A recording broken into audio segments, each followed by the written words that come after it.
What's good, family? Shout out to my doggy, Devil Dog 83, for boosting up your man the YB's dire coin situation. So, you man know who follow my channel, my thoughts on, well, you knew my thoughts on Taylor versus Casserole, yeah? Josh Taylor versus Jack Casserole. I came out and made a really bad take. Hands up. You know me. When I'm wrong, put my hands in the air. And the reason I'm wrong, well, the reason I was wrong on how I called Jack Casserole is what happened after the fight. If, for example, if Josh Taylor had come out after the fight and said, listen, Jack Casserole, you want a rematch? You're going to get a rematch. You want it at 140? We can do it at 135 if you want it. Do you know what I'm saying? Never mind moving up in weight. I'll whip your ass at 135. Oops. If he'd have come out and said that, I'd have held steady in my opinion that Taylor won on that basis. Do you understand? But the fact that after the fight, he's talking about, literally in the post-fight press conference after the fight, he's talking about moving up and he'll have to come up weights. That's not a winning mindset. Yeah? You've had all these fights at 140, never had a problem. Now all of a sudden you get your ass whooped and you want to be talking about moving up a weight. And that's on me. I should have read into that.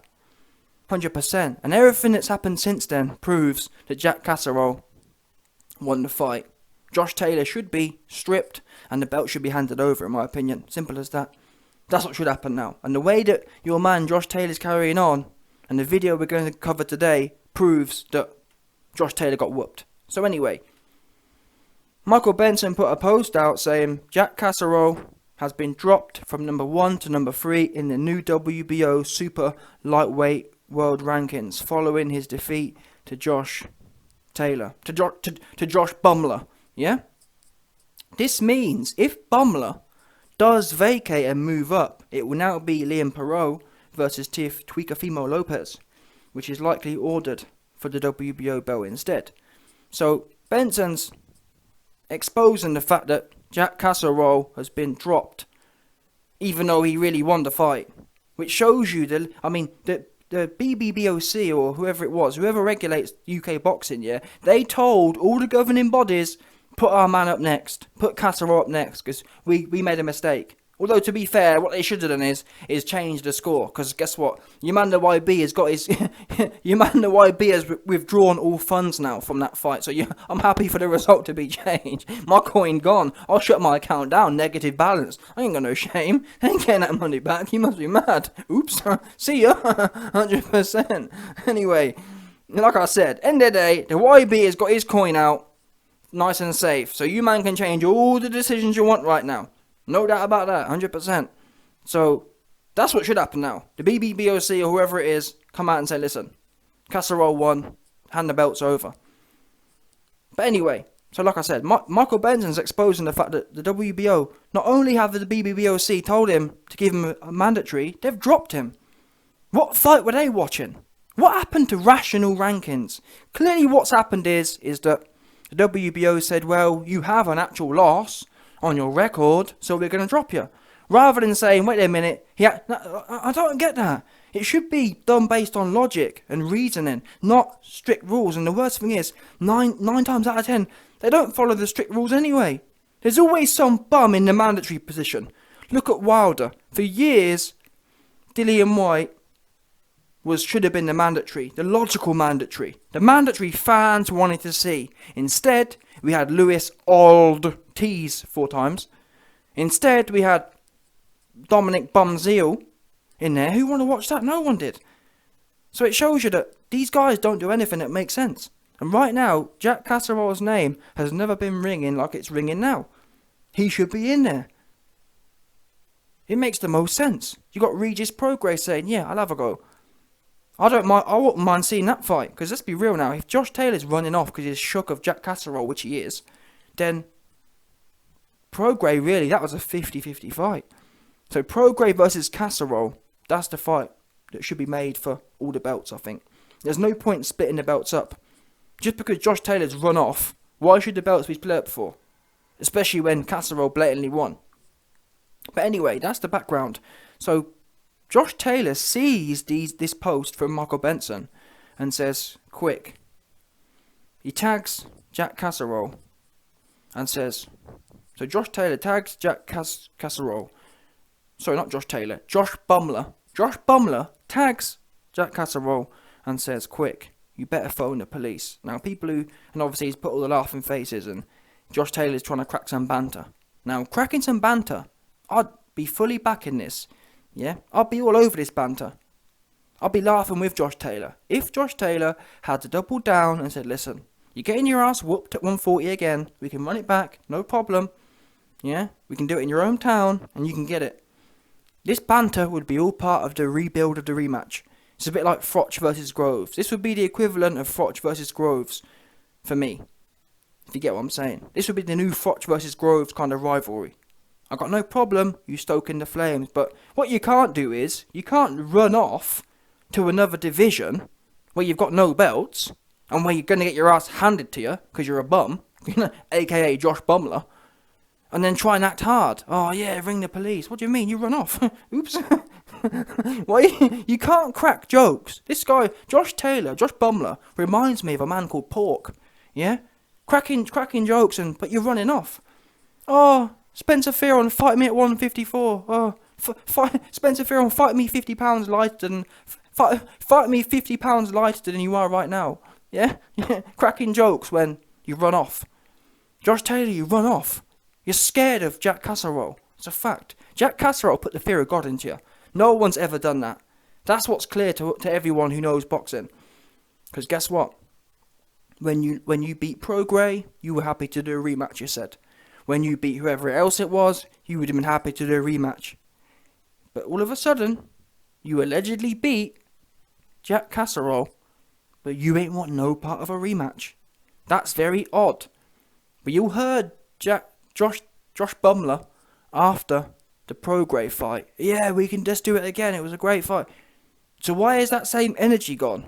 Oops. I'll tell you where it went. It went when you kept getting lit up with a backhand. Yeah? Casserole couldn't miss with his backhand, bopping you up in your face. That's what was funny. If you want Josh Bumbler, yeah? Josh Bumbler. If you really want to know what was funny, it was the way your head... if you really want to know what was funny, it was the way Jack Casserole's backhand kept lighting your head up. That was the really funny part of things. How he couldn't miss with it as well. I just wish he'd have put the hammer down more. Because let's be real now. Jack Catterall, he popped your cherry. Yeah? He popped that cherry of yours. He popped your Floyd Mayweather cherry. You thought, oh, I'm going to be 50-0 and oh, I'm never going to go down. Oops, you went down. You went down and you got your cherry popped. 100%. Jack Catterall popped your cherry for you. And you trying to crack jokes. You got your cherry popped. What can I say? You got your cherry popped and you're running off to another division. There ain't no jokes to be cracked. Yeah? And not even a bit of jokes. And it shows, really, how down bad the whole of Ben Davison's camp is. For example, Lee Wood. Lee Wood got another lucky victory. And guess what he's saying now? Oh, it's not going to be an immediate rematch. Ben Davison's realised, listen, I am the number one bum trainer. And I can't afford no more rematches. Yeah? Josh Bumbler and Lee... and Lee Bamood. Yeah? Josh Bumbler and Lee Bamood have decided to cash out. They've been advised to cash out. Josh Taylor's going to sell his backside again to some American Donny for a big check. That's what's happening next. Because you best believe, you ain't beating no Americans. That's what you're not going to do. Terence Crawford will lay you flat. I don't even really rate Crawford, but still, he will lay you flat. Because Jack Catterall needed that with a few punches. Jack Catterall weren't even working, and he still boxed your head off for you. And you're cracking. Imagine that. Imagine getting your head boxed off, running off to another division, and then talking about, oh, you're going to call the police, mate. Yeah, call the police. Yeah? It's weird. I don't know. It's weird. And it's so funny that, for example, Josh Taylor said, oh, Ben Davison. People always spin narratives. Ben Davison came out, oh, yeah, we robbed Jack Catterall, but it's just not, yeah, forget about that. What about Josh Taylor and his wife? And it's so bad for them, and they've had all the trolls trolling them. Oh, it's awful. They've had a load of trolling. Wait a minute. So you're Ben Davison complaining at being trolled. Meanwhile, Josh Bumbler himself is trolling now. And that's why I don't have no sympathy. If you're in this game, if you're a public figure, suck it up and push delete. Don't cry about it. That's the game you're in, unfortunately. If you don't like it, you know what I'm saying? No one asked you to make £500,000 for 30 minutes work. If you don't like it, go and get a 9 to 5 and no one will know you. Oops. Yeah? You don't see, for how bad it is, you don't see none of these cats sacking it off and going to work in no 9 to 5. So don't give me that, oh, but you know it's so bad for Josh Bumbler. Yeah? Josh Bumbler is fine. 100%. And now he's trolling himself. So that's why I don't want to hear no... I even see some Josh Bumbler fans. Oh, it's so bad for Josh Bumbler. Yeah, Josh Bumbler shouldn't be... It should never be trolled. Well, don't troll then. If you don't like it, don't give it out. And for me, there's nothing more smarmy. There's nothing more weaselly. This reminds me of someone saying, no, you can't catch me. That's what he's saying here.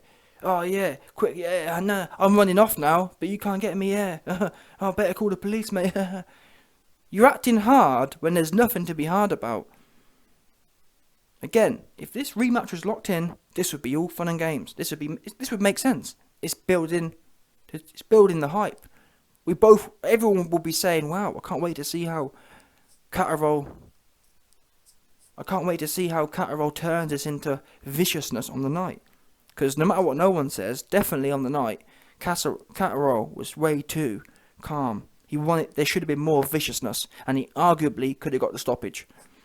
So all this banter will be building into the rematch. But unfortunately, Josh Bumbler, his back end is gone.